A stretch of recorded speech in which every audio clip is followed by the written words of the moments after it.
Siyaar màggal bëggee gars yi maa leen di jox seen wàccuwaay bu baax a baax a baax a baax a baax yam yaakaar ne que yéen ñëpp yéen a ngi si jàmm leen kontaanee bu wér a wér a wér a wér a wér a wér doyen Aliou Ndiaye yow yaa njëkk a dugg tey moom tuddee naa la live bi quoi mais bëgg naa la bu baax a baax a baax a baax a baax voilà gars yi deuxième match joué par le Sénégal deuxième match de groupe contre RD Congo voilà donc on a fait match nul hein. On a échappé belle comme ni ñu ko mën a waxee grâce à ah non mais pourtant xol yi jarul muy naqari nag de ma ne ko xol yi jarul muy naqari vraiment.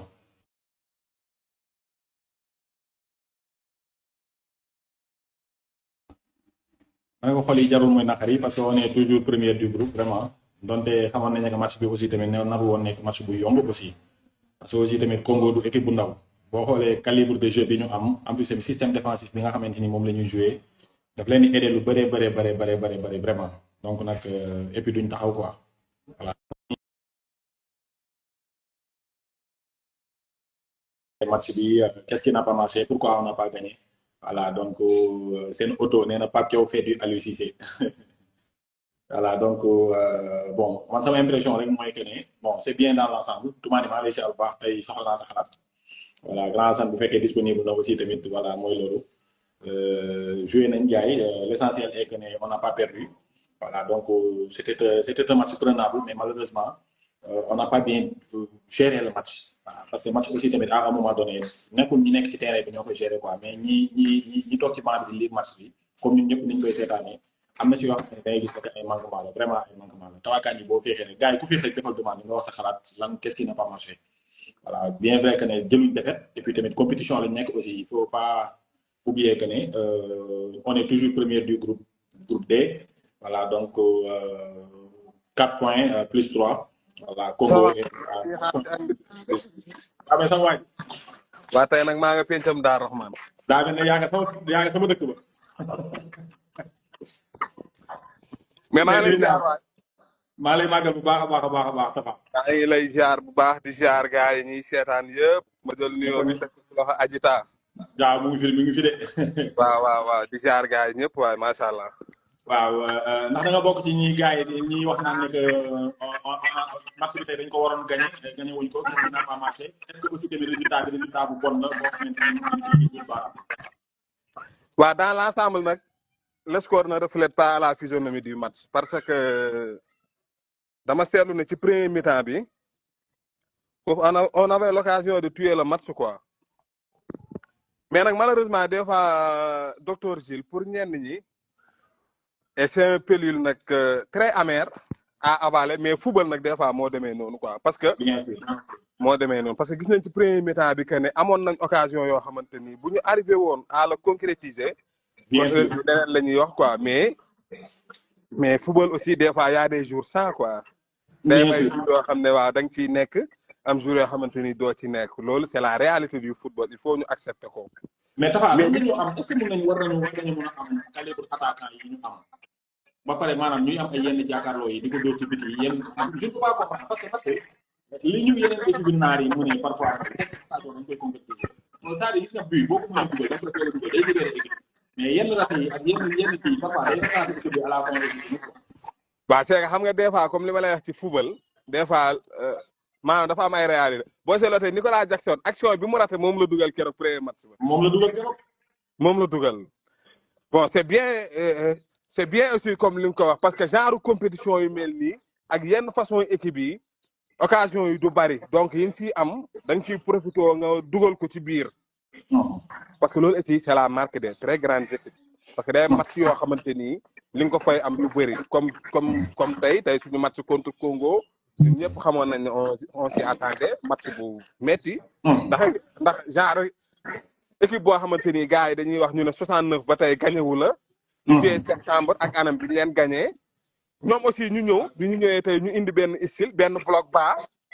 di procéder à des contres rapides. mais ñu gis aussi. waaw xam naa fi ma xam nag maa ngi à 200 kilomètres. waaw noonu la mais mi ngi ñëw ndànk ñëwal. léegi mais nag xam nga tey bu ñu gisee tey joueurs yu mel ni tey Ismaïla Sarr xam nga waa tey bu ñu gisee tey Iliman Ndiaye aussi boo xamante ni un Nicolas Jackson inefficace moom aussi vraiment et on a eu la chance mais nag docteur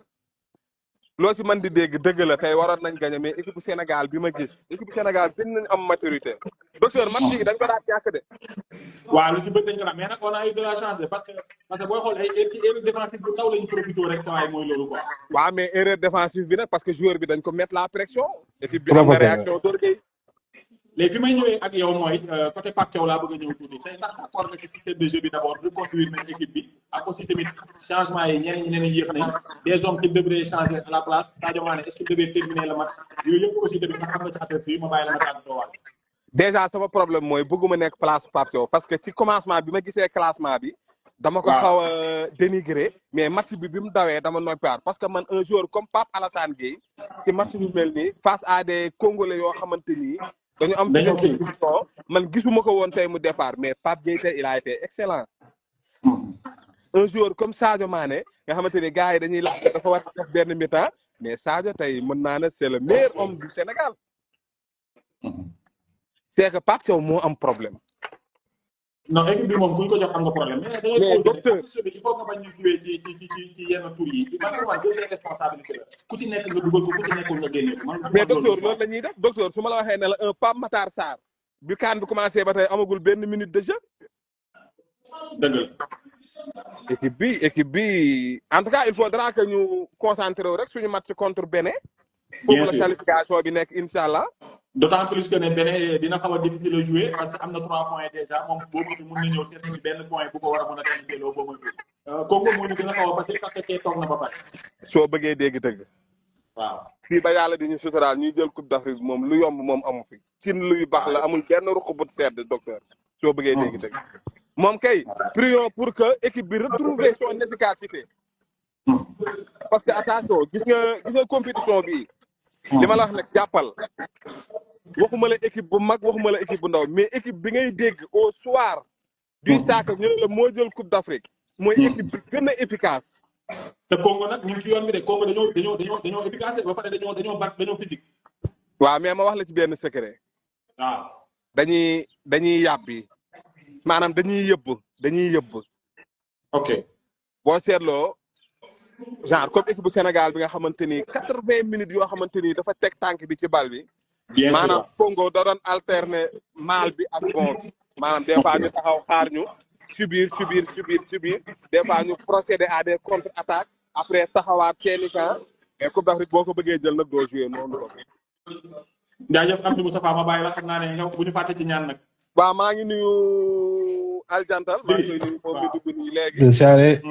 waaw di ziar gars yëpp temps yi daal. waa CNG nañ ñu xaar quoi bàyyi waa FIFA yi dox. loolu nañ ñu may tuuti rek dañoo jàpp. jaajëf docteur. jaajëf voilà Driss maa ngi lay nuyu bu baax a baax. salaamaaleykum maa ngi siyaar maa ngi si jàmm.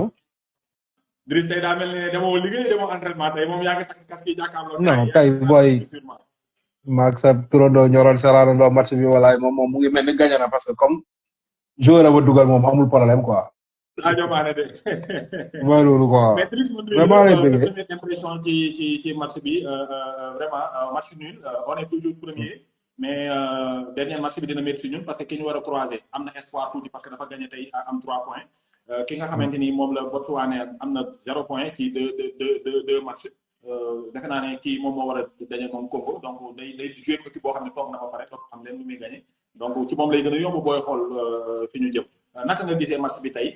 individuellement balaa maa ñëw ci côté coaching bi ak encadrement bi. bon individuellement je me dis que peut-être on n'a pas retenu les leçons du premier match quoi parce que premier match ba ñu joué ba pare dañu génn sa Gana Gueye match bi waruñu ko gagner 3-0. on a vendangé beaucoup d'occasions quoi ñu ñëwaat tey reproduire la même chose quoi. tu vois man dama gëm benn affaire quoi. c'est-à-dire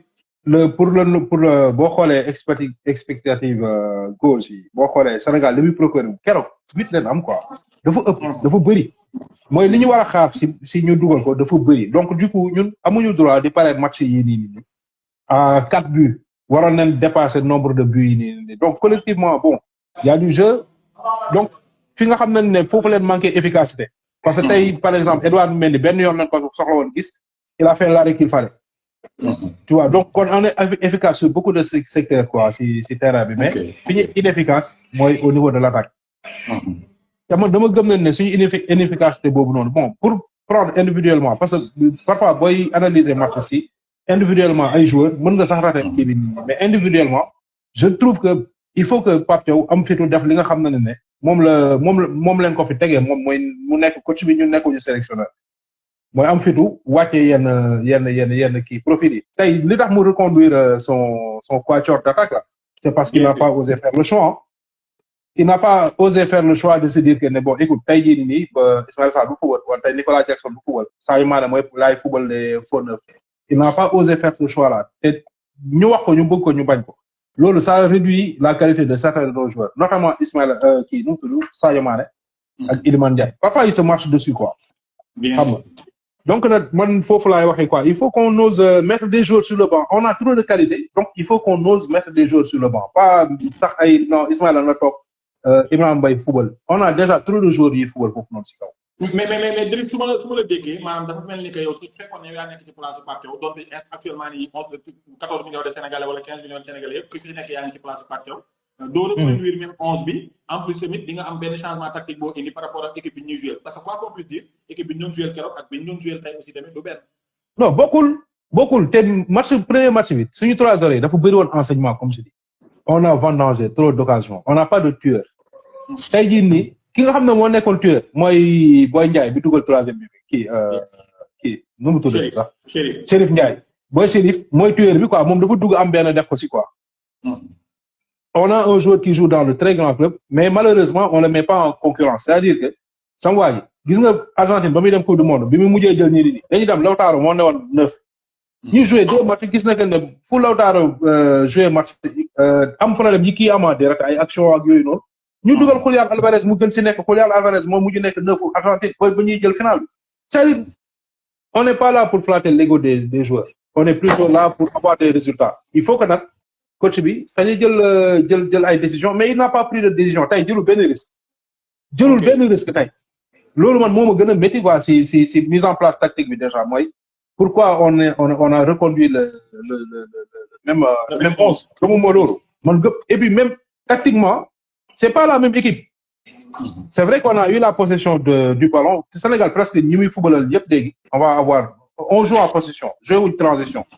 xam nga sauf contre certaines très grandes équipes quoi mais on joue plutôt en possession mais fais le choix ñemel affaire yi quoi parce que loolu moo tax ñu jël Pape Thiaw pas pour qu'il mette des joueurs en confiance non joueurs yi ñoom ñoo war a nekkal seen bopp en confiance parce que dañu am lu ñu soxla te loolu noonu ku nekk da nga war a ñëw apporter seen touche à bénéfice mais là moom c'est juste ce que je retiens mooy on n'a pas osé faire les choix et on n'a pas retenu les enseignements du premier match quoi. donc su ma la déggee yow da ngay imputer li nga xamante ni moom mooy faute bi nga xamante ni moo tax tey gagné wuñ match bi dañ ko waroon gagné mooy déjà coaching bi laa lay dégg su ma la déggee mooy normalement du lii la ñu waroon classé en plus tamit changement. non aussi tamit amu ci ay quelques retard yi yooyu. Jules xam nga man lan laay wax quoi gis nga joueur boo ko mënul footballoo 10 minutes à moins que ngay gagné temps quoi boo ko mënuloo footballoo 10 minutes. bàyyil ki ci newoon pendant 80 minutes mu continuer jouer quoi. bien sûr. suñu changement yi non ça veut dire deux balles lay laal. Ibrahima Mbaye leen gën a gis si remplaçant yi Ibrahima Mbaye moo def différence bu match. moom moo njëkk a dugg quoi moom rek leen teel a dugal quoi. il faut soit ñu ñeme li ñuy def wala ñu ñàkk ko ñeme quoi. soit ñu ñeme li ñuy def wala ñu ñàkk ko def quoi et puis changement tactique bi sax quoi mooy ba Lamine Camara ni dugg. foofu pour faire quoi en si peu de temps pour faire quoi. c'est-à-dire c'est pas dire man damay gis ñu naan ay changements yi. dafa yéex mais changement yi c'est l'objectif des changements derrière. parce que changement du juste parfois changement poste pour poste parce que mënoo football 80 minutes. tu as du mal à marquer un but nga bëgg ko jiñ kenn. c'est pas le joueur qu'on remplace moom moo tax mënuñu dugal. le problème se trouve plutôt au niveau de ce que tu as produit comme jeu pendant 80 minutes. mooy tactiquement li nga proposé baaxul donc c'est pas un joueur qui va changer toute ta mise en place tactique il faut que joueur génn il faut que ñu déplacer joueur il faut que ñu changer ossature il faut que ñu changer lii donc man gëmuma sax benn changement leen waroon a def ba Ibrahima Mbaye di dugg xam nga pour ne pas tirer sur certains joueurs Nicolas Jackson ak Ismaïla Sarr nen am ful la quoi ngeen am full quoi dafa may joueur yoo xam ne Sénégal je trouve que Nicolas Jackson moom problème mu tempérament la am ak moom quoi c'est-à-dire dara safu te moom lii da ko war a saf quoi da ko war a métti que moom mu war a nekk neuf bi nga xam ne moom moo war a rey suñu match il ne tue aucun match aussi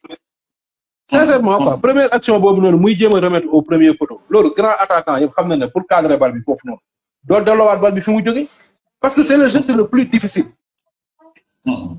pour mën a cadrer bal boobu noonu tu essaies de chercher le deuxième poteau au moins tu as la possibilité aujourd'hui de cadrer le ballon parce que deuxième poteau moo la gën a sori xam nga mais des problèmes sur des gestes yoo xam ne attaquant yëpp basiquement war nañ ko régler quoi et si tu parviens pas à le faire faut le mettre en concurrence troisième match bi je sais que du football la man sincèrement troisième match bi au regard de ce qu'il nous a produit premier match ak deuxième match j'espère que troisième match bi va def mu départ parce que il faut que loolu noonu di am pour qu'on puisse réveiller certains joueurs aussi quoi absolument et puis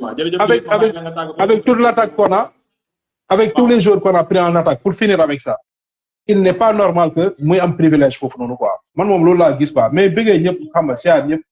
fii kan bi mais troisième day génn quoi donc du coup je me fais pas de amul problème quoi après bon ça peut être compliqué bu ñu génnee kan leen di dajal après derrière mais il faut qu'on assure le dernier match contre le Bénin assurer suñu rang et gagner match bi génn premier ah c'est tout ce qu'il faut quoi mais maa lay bëggee wér siyaar ñëpp jaajëf Brice kontaan ci yow jaajëf sëñ Fallou maa ngi lay ziar Lampard boo yàkkamtee waa ba beneen yoon rek maa ngi ci liste bi de damaa yegg seegul ci yow rek waaw mais docteur maa lay ziar bu wér waay di la ñaanal jàmm def na koy tey fii la ëppee mbaa am nga jàmm Fallou noo gisee match bi tey koo koy jiiñ nul bi baax na d'abord baaxul waroon nañoo gagné waruñoo gagné qui a fait une erreur boo xamante ni fatal na ci ñun coaching wala boog individualité Fallou waaw comme ni ko gars yi waxee rek affaire yi moom gars yi ñëppay bokk gis-gis maa muy finition bi te loolu nekkul première fois ñu koy kaas dañ koo kaas bay bëgg a dee finition bi te lépp benn la lu ma la wax keroog naan ñun jamono jii am problème mën naa am nañ problème neuf mën naa wax amuñ problème neuf boo xoolee ci banc bi am nañ fa tueur Habib Diallo loo ko mënti wax maanaam Jackson certes moo gën a technique si banc bi si ñu fa nekk ñëpp mais Habib Diallo bu nekkee tueur rek si pointe yi fa nekk moo daa ko dugal mais état bi nii au moment bu ñu teg doo jël Habib Diallo bon doo mën Pape Thiaw dina osé jël Jackson di ko teg ci banc bi di tuuti loolu Habib Diallo te pourtant dans les normes Jackson certes il est technique parce que Jackson de base li ma doon wax rek ailier la woon de base mais dañ ko transformé def ko neuf du coup man li muy raté nii man maanaam dama raté Jackson mënatuma ko wax dara damaa siisu si moom ba mënatuma ko wax dara tellement que raté na yu gën a pire yi nii donc man Jackson du ma ci attardé wu su ma ñëwee ci classement bu Pape Thiaw teg man franchement man maanaam lu mu teg nii tey man moom laa xaaroon xaw na am ay doute au début mais bu match bi dawee 15 minutes dama xam ni li mu teg loolu la war a teg parce que boo xoolee maanaam gars yi dañoo bëggoon Pape Thiaw indi 3 défenseurs yoo xamante ni 3 militaires défensifs lañu bëggoon mu indi man loolu bëgguma ko si match bi match moo xamante ni équipe dafa teg bloc baa la teg boo indi woon Pape Gueye indi Gana Gueye ba pare teg si Lamine Camara maanaam jeu bi ñu am tey sax duñ ko am boo xoolee Iliman Ndiaye moo débordement bi mu doon def boo xoolee lu gën a sonal Ismaïla Sarr boo xoolee contre Botswana militaire saa bu ñu yoree bal Iliman Ndiaye day tafu si aile bi Ismaïla Sarr dugg def appel jox Ismaïla boo xoolee sax maanaam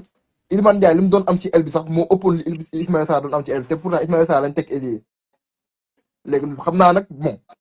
dans le haut niveau moom gars yi dañuy étudier affaire yi boo xoolee Ismaïla Sarr match bi gisul dara man Ismaïla Sarr gisuma ko gisuma apportam avec ballon gisuma apportam sans ballon te boo xoolee changement bi man Pape Thiaw man dama doon xaar dañoo waroon mi-temps tak mu génnee Ismaïla Sarr dugal Iliman Ndiaye dugal Ibrahima Mbaye man loolu laa doon xaar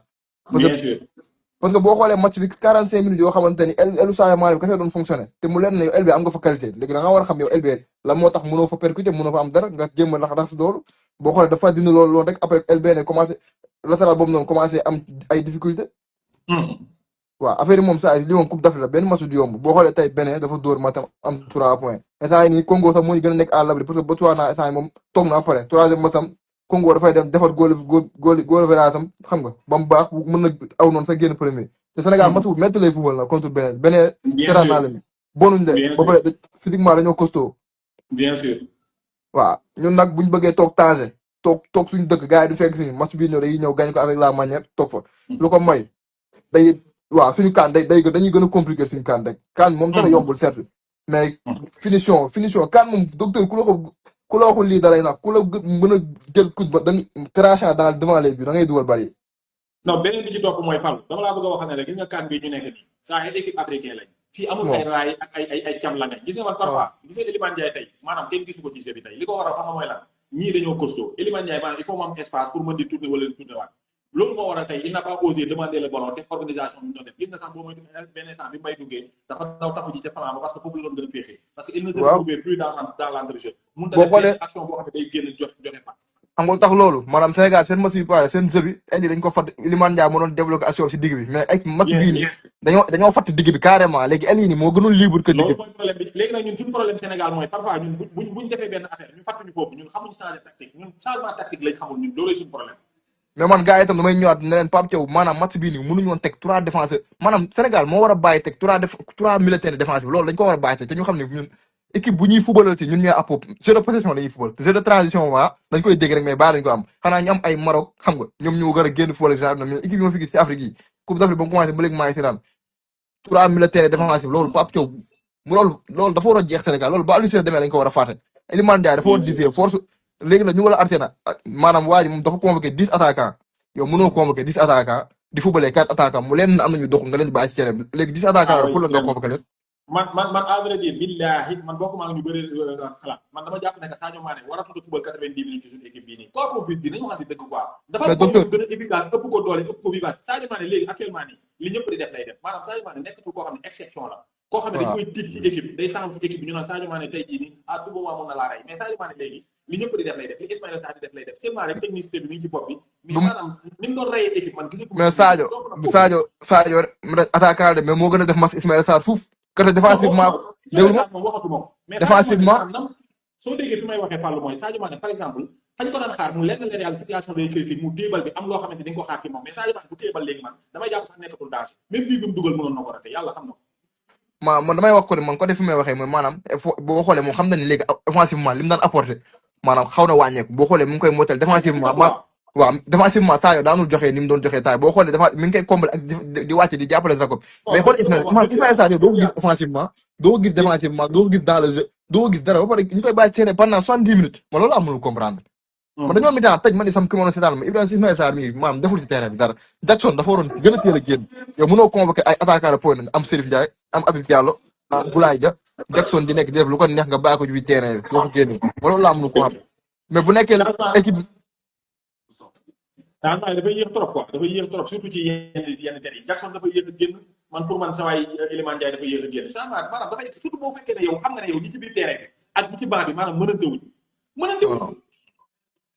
ba pare waa ji naan Lamine Camara la moo tax mu dugg deuxième mi-temps bi il fallait mu dugg parce que boo xoolee Sénégal ñaari militaire ñaari piston la ñuy jël waa ji dafa sonn Pape Gueye mënu football 90 minutes di ko football ak ay ñoo xamante ni dañoo costaud ba pare def nga ni mas day génn force Lamine Camara dugg pour jéem a jàppale Gana ci marquage parce que boo xoolee Congolais bi dañ doon yor bal teg suñu camp yi danaan day ubbeeku carrément espace day bari ci digg bi parce que gars yi ñoo dem ba benn temps dañuy sonn mais man daal lu ma mën wax gars bàyyi gars yi ñoom mooy nañ gën a efficacité bi loolu moom la ñëpp di wax efficacité nañ ko gën a liggéey ñu ko mën a gën a liggéey doyul xam nga contre beneen ñu jéem a def rek kéem tolluwaay kàttan bu gañ a match bi rek xam nga di wax ni gars yi kaan yi moom yombul moom dañ gën a xaar match yu gën a métti yu gën a tàng yi Maroc ngi nii démb boo xoolee tamit dafa tegul dara lu leer moom tamit fii moom jamono ji kenn tegul lu leer da ngay dem ak xam nga kenn tegul leer Afrique la mais maa ngi lay siyaar docteur bu baax di siyaar waa ji nekk fii ñaar ñëpp jaam jaajëf sëñ Fallou kontaanee naa la bu baax a baax a baax a baax a baax a baax di la dégg bu baax Dabaral maa ngi lay siyaar bu baax waaw docteur maa ngi siyaar naka mu naka coono yi ba lépp jàmm oui sant alhamdulilah mais match bi moo ngi noonu de mais en tout cas man sama xalaat daal Pape Thiaw dafa bëgg a gérer équipe bi mais aussi yaakaar naa ne dafay xaw a dawalaale jikko sénégalais masla daal ci joueurs yi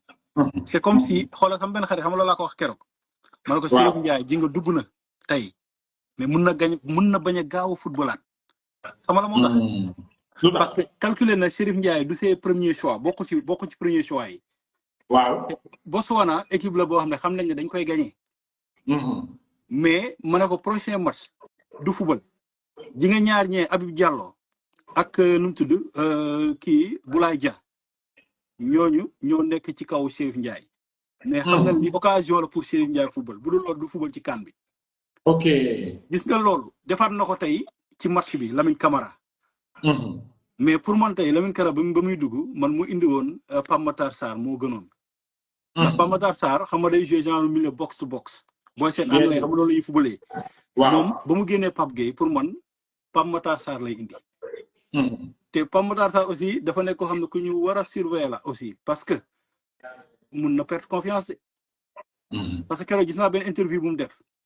xam nga ñu koy laaj. waaw moo tax dégg naa ko mu ne bëgg na football. mais aussi da ngay xam ne sport voilà da ngay xam ne lii mën na indi frustration après. te pour man tey match bi mënoon na football. de plus que ba passé match bi moo dugaloon bii victoire bi. waaw bi ñu qualifié woon. voilà au moins. mais nag defu ko. léegi nag sur le plan du jeu Sénégal am na lu ñuy def loo xam ne baax na. mooy. ñoom instant bi ñoom au moins ñoom ñooy dominer équipe bi parce que ñu ngi teg bal bi di football. te aussi itam lii compétition la. mun nga am sa match yëpp 3 victoires nga génn ñu gagné la. mais nii ngay corriger di ñëw baax na xam nga Sénégal ñun dañoo am benn jikko boo xam ne moom dañoo gaaw a naagu. waaw dëgg la. ba ñuy gagné Coupe d'Afrique nan lañ commencé woon. waaw dafa mel ni 5 points lañ génnee sax. critique ñëpp a jàppoon dañuy mën nañ bañ sax génn. mais loolu dafa taxoon ñu remettre en question waxante dëgg ñoom vestiaire seen joueurs ñu wax nañ loolu ñoom.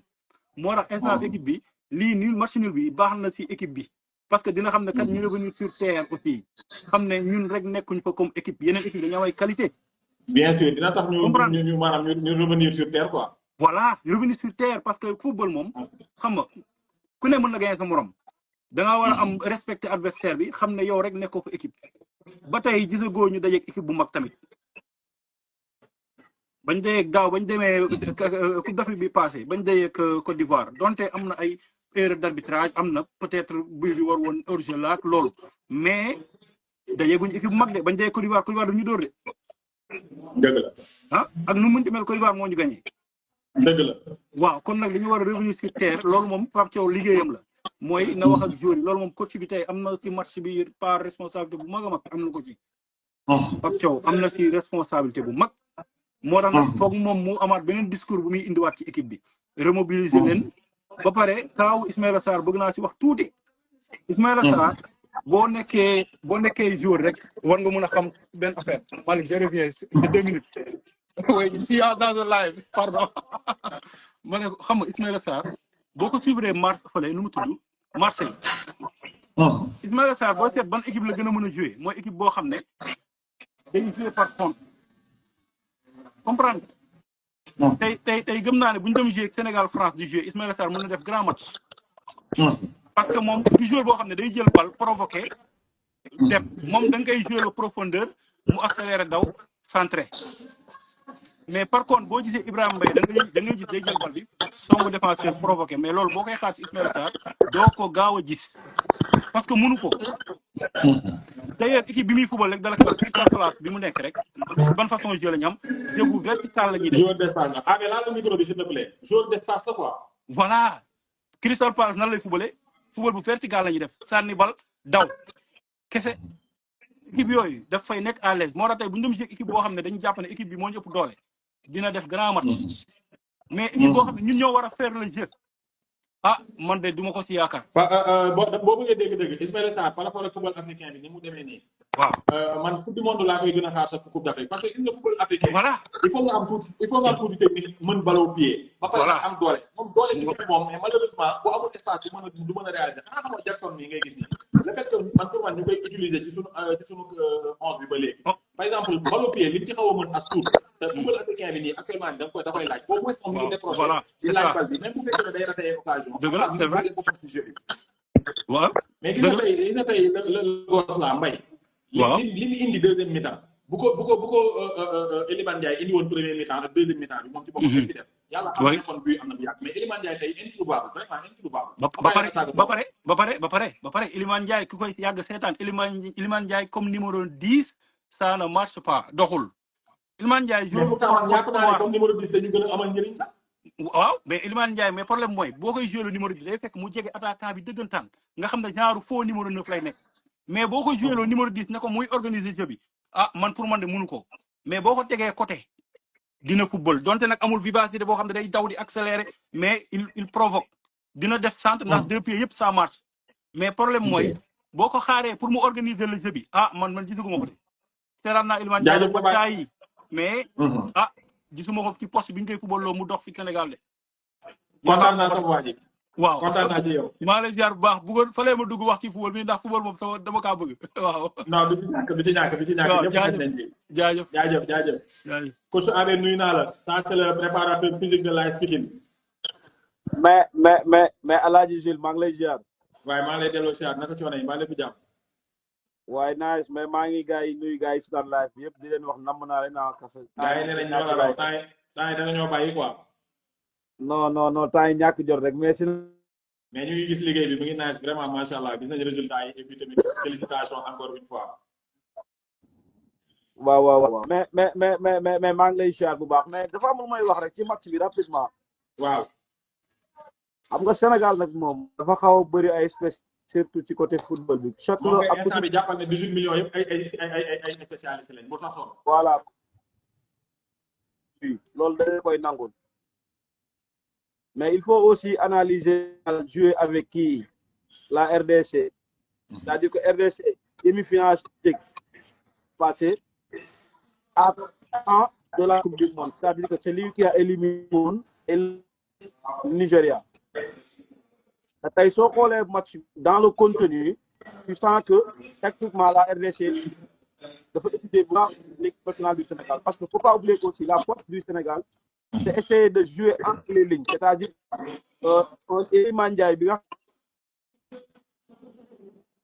moom xoolee tout le jeu du Sénégal repose sur Iliman l'attaque. C'est-à-dire que souvent il demande les ballons entre les lignes te soo xoolee la RDC est complètement à l'axe. Il au Sénégalais de jouer sur les côtés. tey fi ñu mënoon jaar rek mooy dans les côtés par rapport au que la RDC a complètement fermé l'axe. Problème boobu le Sénégal a mais malgré tout ça essayer nañ de faire des jeux combinés de jeu à 2 jeux à 3 te on a réussi à avoir des occasions. Il manque de réalisme là rek. Mais dans l'ensemble le Sénégal a montré une maîtrise technique sur le plan global en même temps aussi de la solidité défensive. C'est-à-dire que dans l'ensemble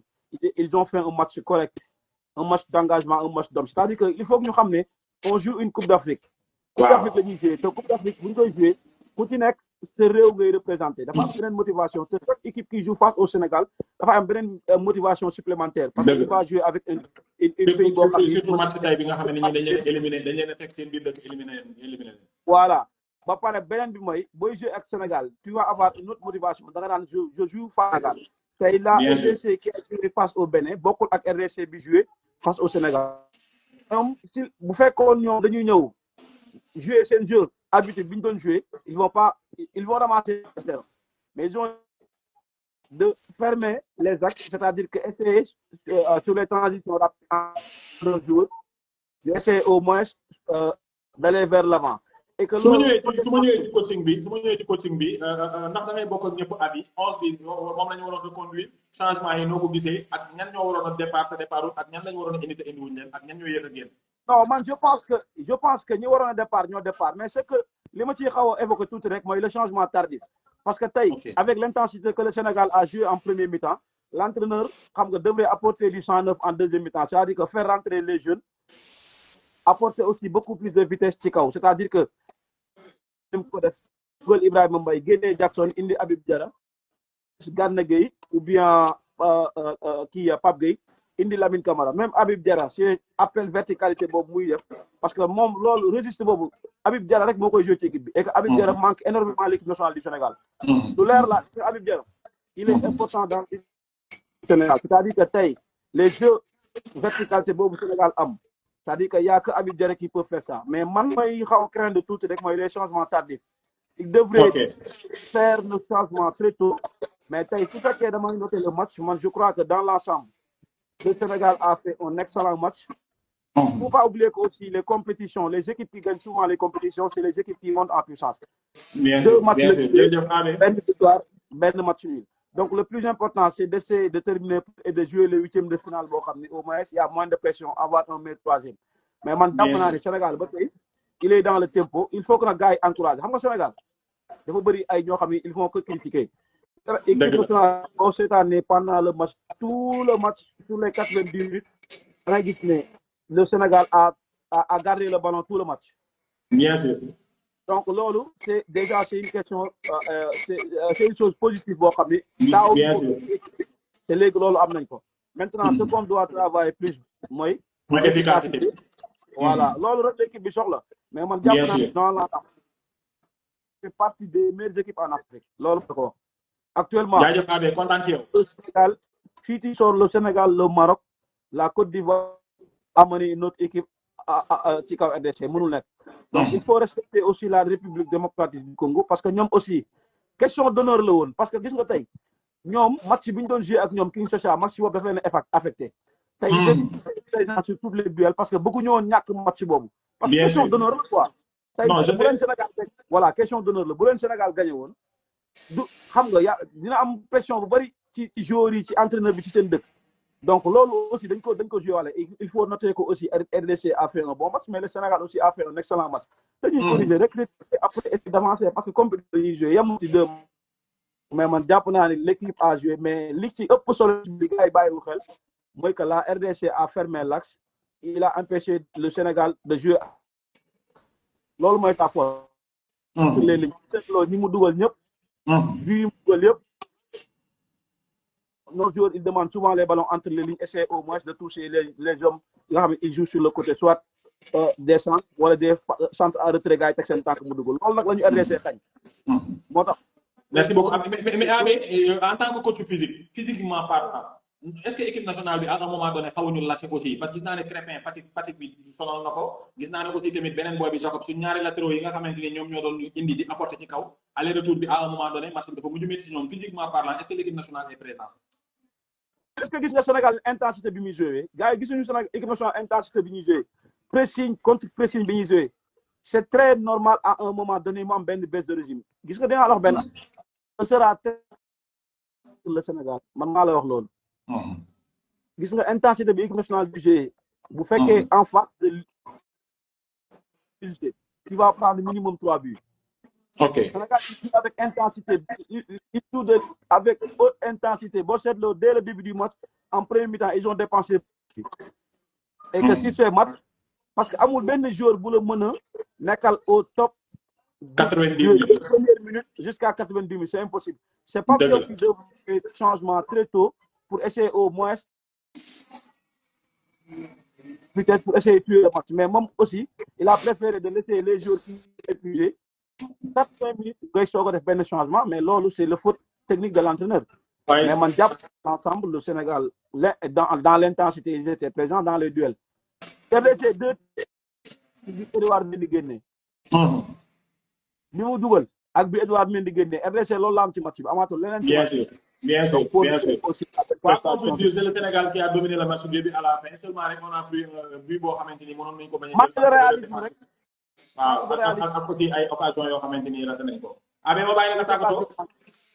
waaw mais Jules di la bëggee rek temps yi moom xaw naa raar tuuti ci lamb ji xam nga ak championnat bi doo am yenn temps yi mais noonu la ñafeel rek damaa bëgg nga jël premier bientôt instant yi moom ñun waa lamb ji yëpp Pikine la ñuy supporté wax dëgg yàlla ndax AB moo bokk ci lamb ji ba pare nekk ci championnat bi moo tax ca kaw non mais lamb ji dinaa ñëwaat mais temps yi rek incha mais maa ngi voilà waaw docteur Fall Eminem maa ngi lay ziar yow laay tëjee live bi maa ngi lay dolli ziar wér-wér na ngay tey Fall Eminem luy sa xalaat ci match bi tey waaw match pour man nag match bu baax la vraiment li ma ciy gis nag mooy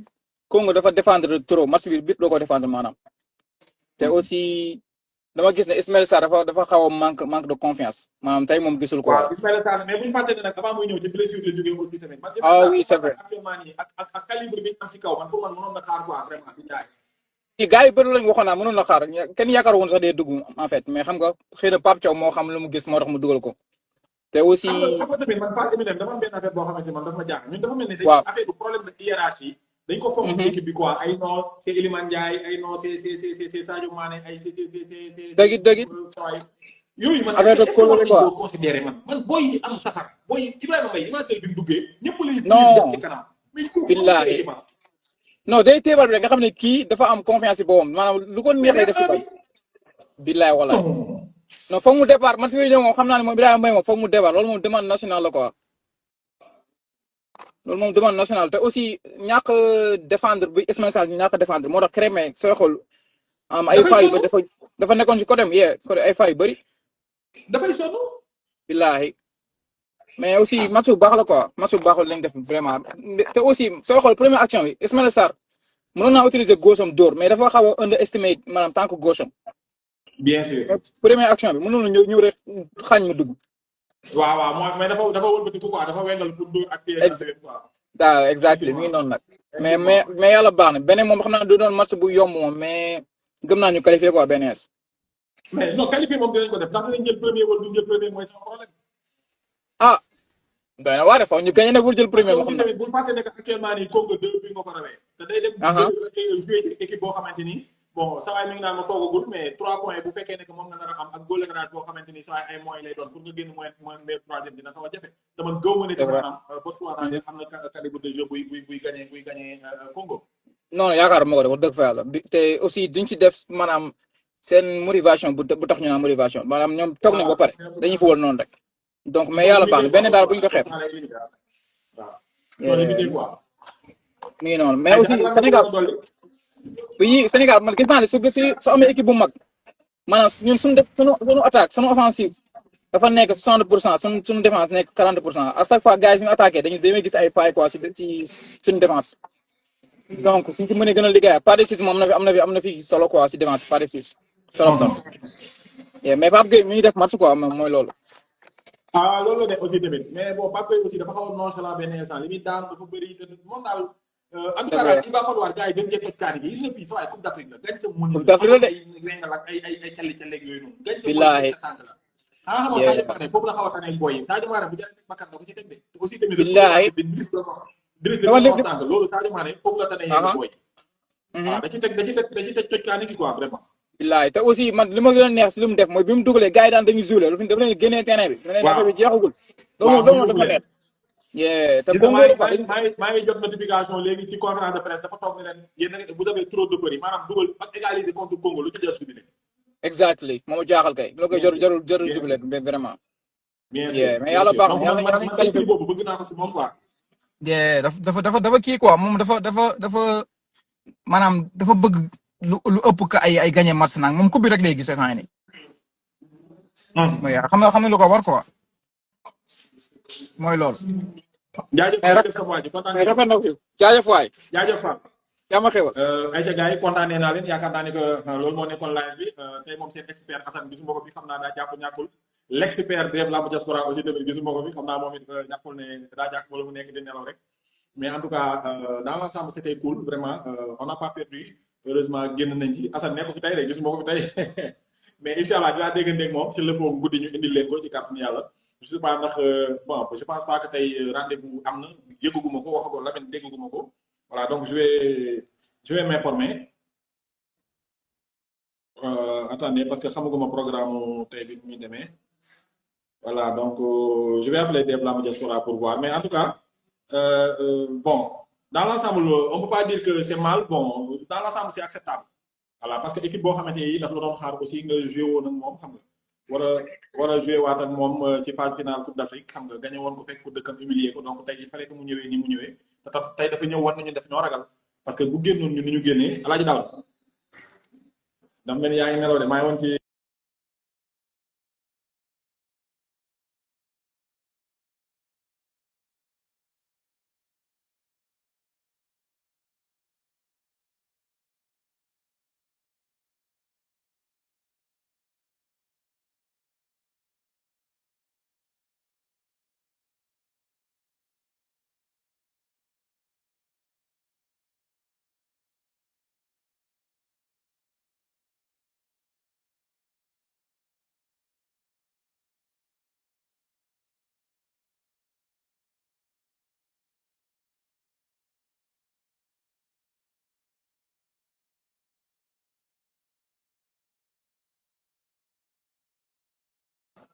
Voilà, donc on ne sera pas au rendez-vous là-bas. Donc,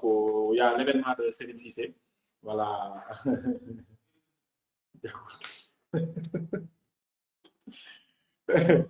waaw billahi non dëgg la Alaaji Toumane t'inquiète pas incha allah dañ bàyyi ba contre beneen incha allah rabbi voilà donc tey rek événement wu Serigne Cissé bu sëñ Babacar Sy bi fële muy def bi muy def Kaffrine fële dëkkam dama ko fàtte woon donc xam naa ne Lamine Seck si la bàyyi macha allah voilà donc seen expert de moom yaakaaruma seetaan na ma si ndax day doog a yow mu ngi noonu di doog dugg si voilà donc kon ngeen xamee ko noonu bon dans l'ensemble man mënu ma wax ne que baaxul mën naa wax ne que tane na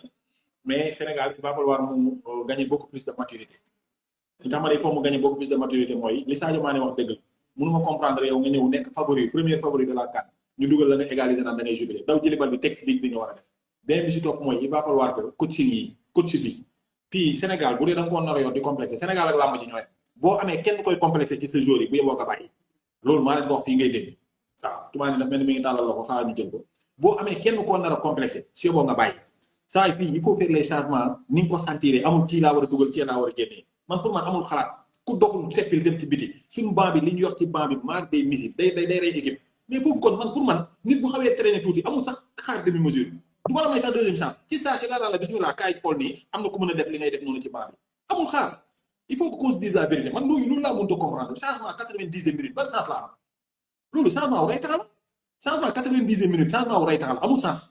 mais nit mënoo ko dugal 90e minute temps additionnel 4 minutes nga bëgg mu def fa dara amul chance bañ ko dugal nii am na yoo xamante ni ça ne se fait pas changement da nga koy def 60 minutes nit ki dugal football 30 minutes yoo wala 25 minutes yoo xamante ni dafay efficace minimum changement 70e minute la bu dul blessure du rey-temps 70e minute mooy place changement bu yéexee ba yéex mais ngay bàyyi ñoo xamante ni saa yow leer na ñu ngi traîner Ismaïla Sarr bi ñu retourné versaire la war a génn booy mbay dugg taal sa bi xoolal booy buñ dugg see safara bi ñu indaale xoolal Ibrahima Mbaye safara bi mu indaale xoolal booy boobu bi ñu ko dugalee keroog vite fait mu indi occasion de bii passe Chérif dugal mais ñooñu doo leen dugal mais qu'on dise la vérité nag quoi fii dañuy affaire ay hiérarchie bu ñu ko naree indi ci équipe nationale bi su yeboo ñu xam ne duñ bougé mais football bii teg tànk la 11 bal bi doon na ko ëpp fulla ak fayda ak jom yaay gagné loolooy football bi Hadj Toumane nuyu naa. mais Hadj maa ngi lay fay doom lay Serigne Diour fu ma leen fekk ngeen xeex du ma àtte ndax xam naa ne moo la tooñ. non tooñkat la de tey la ma woo naan ma ay yaa tàggee woon maire boobu noonu gars yi yaa ko tàggee woon ci place naan ma tàggee woon nga fi maire boobu yow yaa ko tàggee woon ba léegi tey la gars yi Serigne dimbali ma ngir yàlla ak yooyu nuyu baax na damaa nekk ci xalaat match bi fi mu toll nii. yow peut-être dara rek. non bëti moom xam nga jagul gars day jékki-jékki rek mooy loolu tey moom pratiquement li bi daal façon xam nga. non moom ngay téemal la mais cher naa. waaye mais sant yàlla ba alhamdulilah naa ci yàlla. ak ça alhamdulilah ñu terminé man ak yow rek ñu reste 12 minutes de live ma bàyyi nga wax ma noo gisee li nga xamante ni moom mooy match bi tey. waaw di siyaar sa gars yëpp et tout. Bah écoute bon comme Congo gagné wuñu rek déjà sant yàlla parce que Congo gagné Sénégal mu ëpp naa def quoi équipe boo xamante ne vraiment yéen ñaar du sax match yaa ko waroon door parce que Congo toolu moo fi nekk nii mais Congo ils font pas partie des grands d'Afrique hein. ci équipe bien sûr pas partie des grands ay 160 xaw ma ñaata mondial ay. bah oui ñoom li waa ji waxoon ñaaxañ no wax nga ba bokk ñoom dañoo wax ba bokk rek xam nga. bien sûr waaye. bëgguñu def ay rival man xaw ma ñoom ci fan lañ ko teg mais Congo après tu sais en fait Sénégal. On a toujours le même problème boo xoolee moom moo fi nekk moom mooy ñaar ba tey mooy dañoo am problème mu résoudre équation bloc bas. boo xoolee Côte d'Ivoire moom la la gagné quoi à chaque fois boo léegi boo xamante ne day football bloc bas def ay contre da ngay am problème. yaa ngi dégg loolu problème la boo xamante ne moo nañu profiter résoudre ko Pape Thiaw moo na profiter résoudre ko fekkoon am na ay match amicaux yoo xamante ne équipe yi day nekk ay équipe de grande envergure. contre Kenya la ci doon 0 non. man j'aurais bien aimé ñu jël benn équipe boo xamante ne day football ak bloc bas quoi tu vois. parce que bi ñuy jël CAN bi boo fàttali ko Égypte daf ñu teel mag ñu duma xale yi de xaw ma ndax bàyyi nga ci xel wala. non dëgg la. xoolal yow heure boo génnee daj ci ay ponkal da ngay toog. parce que ñun li ma gën a métti mooy dañuy football bloc bas duñu am équation bi ñun nag suñu kaay na yàmbala te bu ñu contré dugal xoolal tey benn contre la ñu def dugal. en plus à chaque fois seetlu nga benn affaire bii bi entre 70e ak 80e minute nga koy jël en fait donc foofu ba tey problème coaching day ñëwaat parce que yow tu déroules ton football gis nga kii bloc bas lay football mais tu ramènes l'équation en fait parce que Pape Gueye xam nga la moo tax muy dagg parce que en fait il joue pour 3 boo xoolee Pape Gueye il va toujours au contact en fait day joxe physiquement day joxe lu bëri boo xoolee latéral dañuy épuisé te loolu ci coach bi la en fait foofu la coach bi merdé quoi tu vois. mais man mënuma comprendre Pape Gueye nekk relayeur boo xamante ni moo gën a laal bal numéro 10 bi tey numéro 10 bi man gisuma ko fenn Iliman Ndiaye tey man vraiment. c'est normal parce que ñee dañoo footballé 4-1-3-2 dañoo indi un milieu compact en fait donc Pape moom moo fa nekk Gana physiquement c'est pas trop ça Gana boo xoolee rôle numéro bi doon joué mais Pape moo war a football en tant que numéro 6 Jacobs ak Crépin boo gisee ñu sonn trop ba pare gars yi mën ñoo jot ci bari quoi ñee dañoo fatigué terrain noonu la xoolal MS Faye def indi la Seko Papane indi la Jean-Michel Seri mi nga xamante ni 1m30 la xam nga andi la Franck Kessie andi la Sangaré ci digg nga waye mais jàngat ci loolu Congo defaat la ka tey en fait li ci positif point positif bi ci nekk mooy que tey xam nañ li nga xam ne moom moo ñuy xaar bu ñu génnee bu fekkee ne par exemple qualifié nañ parce que équipe match après boo leen amul 8e di ngeen am quart de finale 8e boo leen amul rek mooy tey soo jëlee premier mais 3e ngay dajal te tey Congo moom moo ëpp chance tey pour jël premier pourquoi parce que tey Congo mën na door par exemple Botswana ay 5-0 donc benn bi di football nii benn c'est pas une mauvaise équipe hein te en plus ñoom voilà te boo jëlee 2e déjà da ngay génn tout ça léegi même boo jëlee premier tu joues en fait équipe boo xoolee 8e de finale équipe yu ndaw yi nga xam bokk ci compétition bi yëpp ci la ñuy génne nag dem toog mu des tonkat yi donc ça veut dire problème bi day ñëwaat te en plus avant benn affaire boo xam ne gars yi dañu ci bàyyi xel mooy que équipe yëpp même éducateur la ñu yor même analyste yi la ñu yor analyste yi mooy da ngay analyser équipe bi nga xool système bi nekkul loo xamante ne da ngay ñëw tëdd rek noonu li laa joué c'est toute une analyse c'est tout un travail équipe nationale fonkal li ngay gis mooy ñu weex ñi ñu xonq ñi ngay gis ci ginnaaw ñëpp loolu moom mooy seen liggéey mooy dañuy étudier équipe bi ak coach bi ne ko système bi ngay mettre en place faay yi fii la nekk ñoom ñëpp dañuy gis xam nañu faay Sénégal mu ngi nekk ci nga footballé bloc bas footballé ay contre léegi nag chance bi ci am mooy seetlu naa léegi Sénégal bu njëkk boo ko doon dugal rek jeex na mais léegi boo ñu dugalee sax dañuy ñëw jël si la léegi Pape Thiaw aussi gars yi bu ñu football bloc bas mais fexeel nga rey match bi nga def comme ñoom nga football bloc bas comme ñoom wax dëgg yàlla damay dugal but yow comme footballoo ma tegal la xoolal système 4-3-3 laa la indil boo xamante ni soit da ngay génn football wala man ma conserver sama 1-0 beneen bi ci topp mooy li ñu doon wax keroog gars yi keroog boo xoolee analyse bi loolu la woon mooy que gis nga compétition internationale yi ñu nekk nii mooy ay CAN ay coupe du monde et tout ça amutul négocier en fait les erreurs ça se paye cash Sénégal mënu na gagner match bi ci 29e seconde xool 29e seconde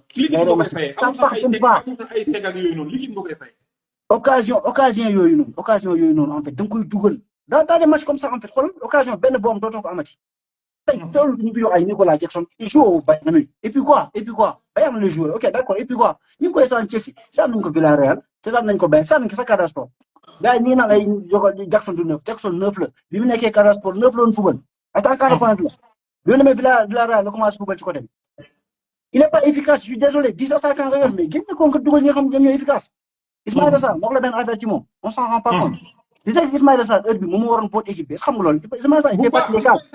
mi ci 6e xaw ma 5e quart bi mooy moom laa lay expliqué gars yi duñ ci bàyyi xel Ismaïla Sarr était censé assurer la relève de Sadio Mané après ci lay ay ñoom Elimane Ndiaye ñëw et tout ça moo tax affaire bi du feeñ Antoine Griezmann il n'a jamais été par exemple dans le top 10 des joueurs mondiaux mais boo xoolee en équipe de France il a toujours su assurer son rôle de leader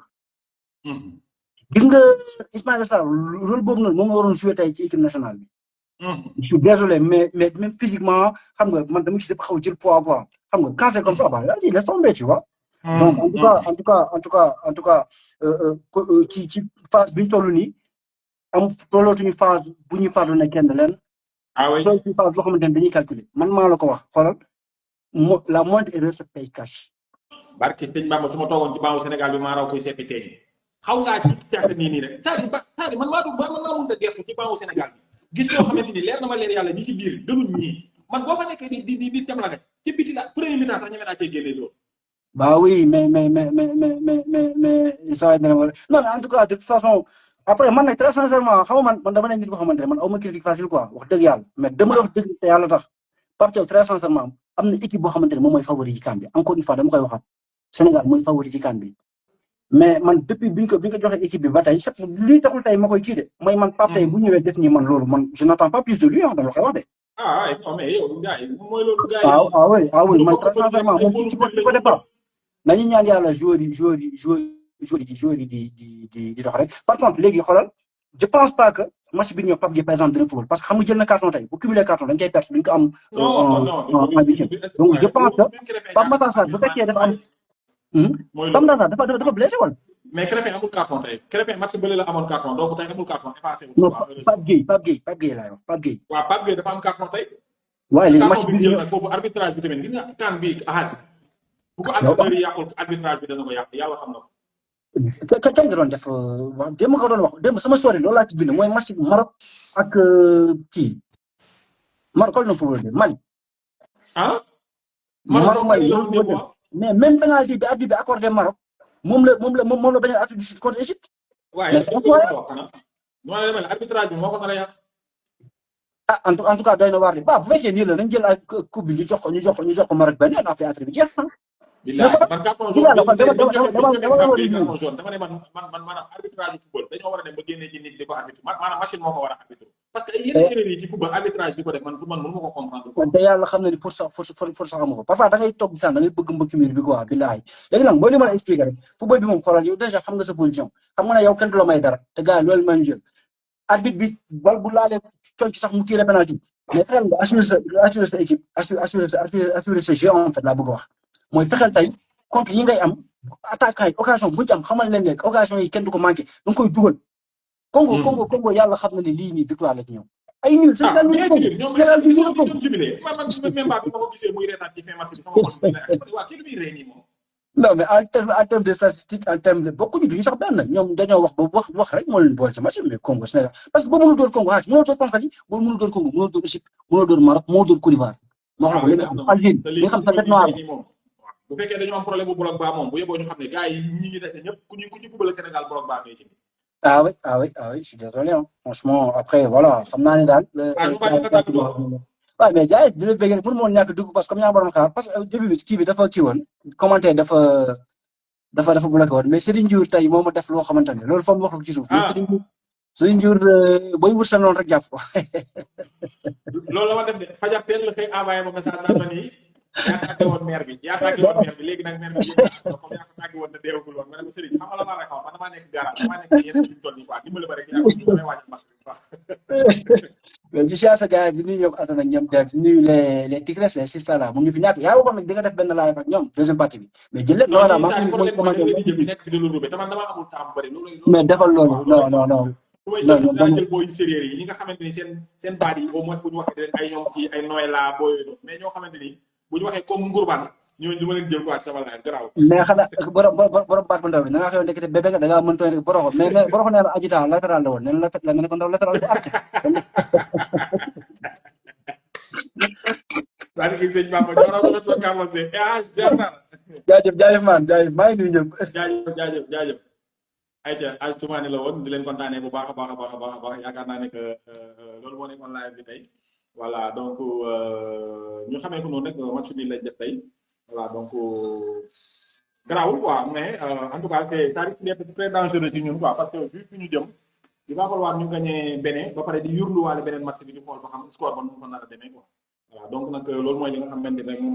moo ci nar a yéeme mais ci compétition lañ nekk aussi tamit faut pas l'oublier voilà il n'est jamais trop tard pour se rattraper nañ gën a defarwaat xool li manqué tey ñu defaraat ko wàññi euphorie bi wàññi affaire bii bopp ku ci nekk bëgg sa bii bopp loolu tamit dañ ko dindi ci équipe bi vraiment gën a jouer collectif gën a bàyyi xel ne que maanaam li leen di xaar dafa bëri Sénégal actuellement nii tànn yëpp moom la ñuy waxtaanee fekkee nag yaay premier favori bi da ngay am fulla ak fayda ci li ngay def foo jubee kaay maanaam